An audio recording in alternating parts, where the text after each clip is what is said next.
দুর্নীতিগ্রস্ত তোলাবাজ বিধায়ক, নেপাল ঘরুই হটাও, গলসি বিধানসভা বাঁচাও, এমনই ব্যানার পোস্টারকে ঘিরে পূর্ব বর্ধমানের গলসি বিধানসভা এলাকায় রীতিমতো চাঞ্চল্য। রাতের অন্ধকারে কে বা কারা এলাকা জুড়ে এই ব্যানার পোস্টার দিয়ে গেছে সে বিষয়ে কেউ কিছুই জানে না। তবে এই ব্যানার ও পোস্টার তৃণমূল কংগ্রেসের পক্ষ থেকেই দেওয়া হয়েছে বলে বিজেপির পক্ষ থেকে দাবি করা হয়েছে। এলাকার এক বাসিন্দা জানান, নির্বাচনের সময় নেপাল ঘরুইকে এলাকায় প্রচারে আসতে দেখা গিয়েছিল, কিন্তু তারপর থেকে তার আর কোনো পাত্তা পাওয়া যায়নি, যার কারণে গোটা এলাকার মানুষ আর নেপাল ঘরুইকে বিধায়ক হিসেবে চায় না। এলাকায় যারাই ব্যানার বা পোস্টার দিয়ে থাকুক না কেন, তারা সঠিক কাজ করেছে বলে দাবি তার। রতন ঘোষ কি বলছেন শোনাবো আপনাদের। আমাদের ওনাকে দরকার নেই তো, আমাদের নেপাল ঘুরে দরকার না। কেন? হ্যাঁ, কোনো কাজই করেনি আমাদের কোনো আমি নিজেই টিএনসি করতাম, বুঝলেন? কোনো কিছু পাত্তা দেয় না আমাদের, ওই জন্য আমি ছেড়ে দিচ্ছি। এখানে আসে ভোটের জেতার পর এখানে আসে না, ওই একবারই বললাম তো, ওই একবারই ছিল। আচ্ছা, আর একবার কারো ঘরে যদি নিয়ে যে করেছে, ওই যে উত্তম সামন্তরা আছে না পার্টি, ওরা করেছে, ওরা নিয়ে গেল একদম। আজকে সকালে দেখছি আপনার এখানে পোস্টার পড়ে গেছে যে ওকে ওকে আর এখানে বিধায়ক পদে কেউ চায় না। সেটাও ওকে বলা যাবে না আমাদের ইয়ে থেকে, কিন্তু মানে কে মেরেছে বা কে করেছে সেইটাও কোনো বলে ওখানে ওখানে থেকে এখানে অনেকটা ডিফারেন্স। এটা আপনারা জানতেন যে এরকম পোস্টার পড়বে? না, এরকম জানি না। মানে গ্রামের লোকগুলো দিয়েছে? হ্যাঁ, এখন গ্রামের লোকই ছাড়া কোথাকার লোকে দেবে মানে গ্রামের লোক চাইছে না এখন ওকে? না, গ্রামের না এলে তুমি মানুষকে না করে তুমি কী করে করবে? ঘটনাটি প্রকাশ্যে আসার পরেই বিজেপির বিরুদ্ধে আঙুল তুলেছে তৃণমূল নেতৃত্ব। তৃণমূল নেতা তথা চাকতেতুল গ্রাম পঞ্চায়েতের প্রাক্তন প্রধান অশোক ভট্টাচার্য জানিয়েছেন, বিজেপি চক্রান্ত করে এই কাজ করেছে যাতে এলাকার মানুষ বিভ্রান্ত হয়। গত বিধানসভা নির্বাচনে বিজেপি নানা কৌশল করেছিল, কিন্তু তাতেও কোনো লাভ হয়নি। এবার মানুষকে নতুন করে বিভ্রান্ত করার চেষ্টা চালাচ্ছে, কিন্তু মানুষ শেষ কথা বলবে, তারাই সিদ্ধান্ত নেবে তারা কেমন এবং কাকে বিধায়ক হিসেবে চান। অশোক ভট্টাচার্য কি বলছেন শোনাবো আপনাদের। ব্যানারটার বিষয়ে বলতে গেলে এটা সম্পূর্ণভাবে বিজেপির চক্রান্ত। কারণ আমরা দেখেছি বিজেপি পশ্চিমবঙ্গে ক্ষমতায় আসার জন্য এর আগেও 21 সালের নির্বাচনের সময় সিবিআই ইডি লাগিয়ে পাত্তা করতে পারেনি। এবারে এসআইআরটা করে আমাদের সেনাপতি অভিষেক বন্দ্যোপাধ্যায় এসআইআর পুরোপুরি জিনিসটা ঘটনাটা ধরে ফেলেছেন, যার জন্য এখন এসআইআরটাকেও বাদ দিয়ে এখন চেষ্টা করছে সাম্প্রদায়িক দাঙ্গা লাগিয়ে অঞ্চলগুলোতে একটা বিভ্রান্ত সৃষ্টি করে ক্ষমতায় আসতে চাইছে। সেই জন্য এই পোস্টার, যাতে করে তৃণমূলের নিজেদের মধ্যে একটা লড়াই হয় এবং সাম্প্রদায়িক দাঙ্গা লেগে চাকতেতুল অঞ্চলটা বিজেপি ভোটে যেতে, সেই জন্যই এই পতাকাগুলো পোস্টারগুলো বিভিন্নভাবে টাঙাচ্ছে আমাদের তৃণমূলের একটা কালিমালিপ্ত করার জন্যে। এটা সম্পূর্ণভাবে বিজেপিরই চক্রান্ত। গ্রামবাসীরাও কিন্তু বিধায়কের বিরুদ্ধে অনেক অভিযোগ করছে। এখন সব থেকে বড় ব্যাপার যেটা, সেটা হচ্ছে জনগণই আমাদের ত্রাতা। জনগণই নির্বাচন করবে জনপ্রতিনিধিকে। জনগণের উপরে আমার কিন্তু কিছু বলার নেই। জনগণই সিদ্ধান্ত নেবে চাকতেতুল অঞ্চলে জনপ্রতিনিধি কেমন, আগামী দিনে কেমন চাইছেন। যদিও এই ঘটনা নিয়ে বিজেপি নেতা রাজু পাত্র জানান, তৃণমূল বিধায়ক বিভিন্ন দুর্নীতির সঙ্গে যুক্ত, দুর্নীতির টাকার ভাগ বাটোয়ারা নিয়ে গোষ্ঠীদ্বন্দ্ব, তার জেরেই পোস্টার পড়েছে। রাজু পাত্র তিনি কি বলছেন শোনাবো আপনাদের। ওসিতে এমএলএ বিরুদ্ধে পোস্টার পড়বে না কেন? এমএলএ সাহেব তো অনেক দুর্নীতির সঙ্গে যুক্ত আছেন, জানেন তো, সিন্ডিকেট থেকে, বালি থেকে, তোলাবাজি থেকে। যারা এমএলএর সঙ্গে আছে তারা ভাগ পাচ্ছে না বলে তাদের নিজেদের মধ্যে গোষ্ঠী গণ্ডগোল চলছে, তারাই পোস্টার মেরেছে। পোস্টার মারার কারণ তৃণমূলের নেপাল ঘুরিয়ে আসুক আর তৃণমূলে অলোক ব্যানার্জি বলছি যেই প্রার্থী আসুন না কেন তৃণমূলের ক্যান্ডিডেট, তাকে আমরা হারাবই। তৃণমূলে কোনো অস্তিত্ব গলসিতে রাখবো না।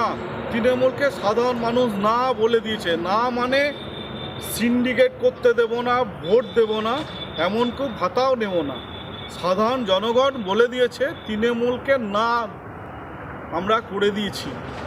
এই তৃণমূলের দুর্নীতি এমএলএ, ধান্দাবাজ এমএলএ, লক্ষ লক্ষ টাকা বালির টাকা, সিন্ডিকেটের টাকা, চালের টাকা, রাইস মিলের টাকা খেয়েছে, তাদের ভাগ বাটানো নিয়ে ঝামেলা হচ্ছে। ওই জন্য তৃণমূলে এক গোষ্ঠীর পোস্টার মেরেছে, এর সঙ্গে বিজেপি কোনো জড়িত নেই। আর তৃণমূলের যেই ক্যান্ডিডেট আসুক না কেন গলসিতে, আমরা তাদেরকে লক্ষাধিক ভোটে হারাবো। আর এই ঘটনাকে কেন্দ্র করে রীতিমতো সেখানে উত্তেজনা। আর এই নিয়ে একটি রিপোর্ট তুলে ধরেছেন আমার কলিগ সুজাতা মেহরা, দেখাবো আপনাদের। দুর্নীতিগ্রস্ত তোলাবাজ বিধায়ক নেপাল ঘড়ুই হাটাও, গলসি বিধানসভা বাঁচাও। গলসি বিধানসভায় স্বচ্ছ ভাবমূর্তিপূর্ণ ব্যক্তিকে তৃণমূল কংগ্রেসের গলসি বিধানসভা প্রার্থী হিসাবে দেখতে চায়। নিচে লেখা তৃণমূল কংগ্রেস জিন্দাবাদ। ঠিক এমনই পোস্টার কেউ বা কারা রাতের অন্ধকারে কিন্তু দিয়ে গেছে গলসি বিধানসভার যে চাকতেতুল গ্রাম পঞ্চায়েত রয়েছে সেই এলাকায়, এবং এই নিয়েই কিন্তু একটা চাঞ্চল্য ছড়িয়েছে। এবং গলসি বিধানসভার এই পোস্টার ব্যানার ঘিরে যথারীতি কিন্তু এই মুহূর্তে রাজনীতিও সরগরম।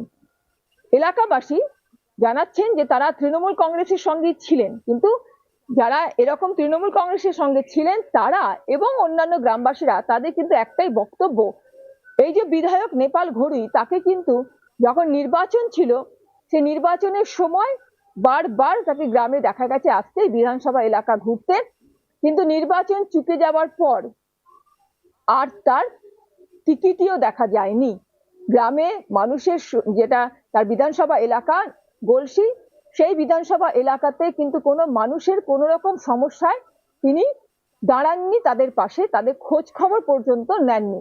এবং এই নিয়েই একটা চাপা ক্ষোভ কিন্তু গলসি বিধানসভা জুড়ে মানুষের মধ্যে রয়েছে।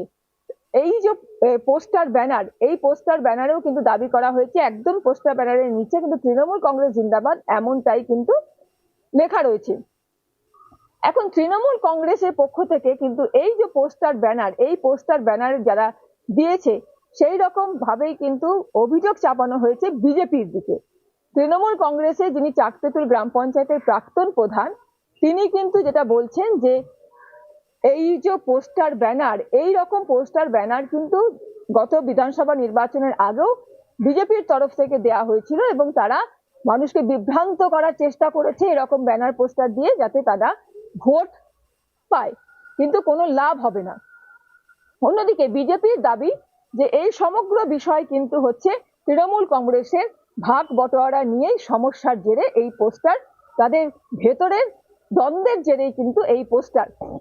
আমরা যেটা বলে জানি যে গলসি বিধানসভা হচ্ছে এখানে রাজনীতি শুধুমাত্র দামোদর তীরবর্তী যে বালি, বিপুল বালির যে কারবার, সেই নিয়েই কিন্তু এখানে রাজনীতি। এই দিকেই কিন্তু ইঙ্গিত করেছে বিজেপির তরফ থেকেও বলা হয়েছে, এবং গ্রামবাসীদের তরফ থেকেও বা এই ব্যানারেও কিন্তু উল্লেখ রয়েছে যে দুর্নীতিগ্রস্ত এখানে যে বিপুল পরিমাণ দামোদর তীরবর্তী বালি খাদান রয়েছে, সেই বালি খাদানের কারবার, কিছু অবৈধ বালি খাদান, অবৈধ ব্যবসা রয়েছে, এবং সেখান থেকে তোলাবাজির একটা বিষয় কিন্তু ইঙ্গিত করা হয়েছে এখানে। বিজেপির তরফ থেকেও কিন্তু সেই রকমই দাবি করা হয়েছে যে এখানে যে দ্বন্দ্ব রয়েছে সেই দ্বন্দ্বই কিন্তু শুধুমাত্র এই বালি খাদানের বখরা নিয়ে এবং বিভিন্ন যে তোলাবাজি রয়েছে তার বখরা নিয়ে তৃণমূল কংগ্রেসের ভেতরের দ্বন্দ্ব, তার জেরেই এরকম পোস্টার পড়েছে। আমরা কিন্তু আগেও দেখেছি যে এই যে বিধায়ক নেপাল ঘড়ুই, তাকে এবং তাদের যে দলীয় নেতৃত্ব রয়েছে তাদের মধ্যে টাকা ভাগবাটোয়ারা করতে সেই যে ভিডিও, সেটা ভাইরাল হয়েছিল, এবং সেই ভাইরাল ভিডিও নিয়েও কিন্তু যথেষ্ট সরগরম হয়েছিল গলসি বিধানসভা এলাকার রাজনীতি, পূর্ব বর্ধমান জেলার রাজনীতি। এবং আবারও কিন্তু এরকম পোস্টার নিয়ে যথারীতি সরগরম হয়ে উঠল বিধানসভা নির্বাচনের ঠিক আগের মুহূর্তে গলসি বিধানসভার রাজনীতি। এবং এই নিয়ে কিন্তু তৃণমূল কংগ্রেস একটা অস্বস্তিতে রয়েছে, এমনটা কিন্তু বলাই যায়, আর তার কিন্তু ফায়দা লোটার চেষ্টা করছে বিজেপি। অন্যান্য খবরের আপডেটের জন্য অবশ্যই নজর রাখুন আজ তাক বাংলার ইউটিউব স্ট্রিমিংয়ে। লাইক, কমেন্ট, শেয়ার এবং সাবস্ক্রাইব করতে ভুলবেন না।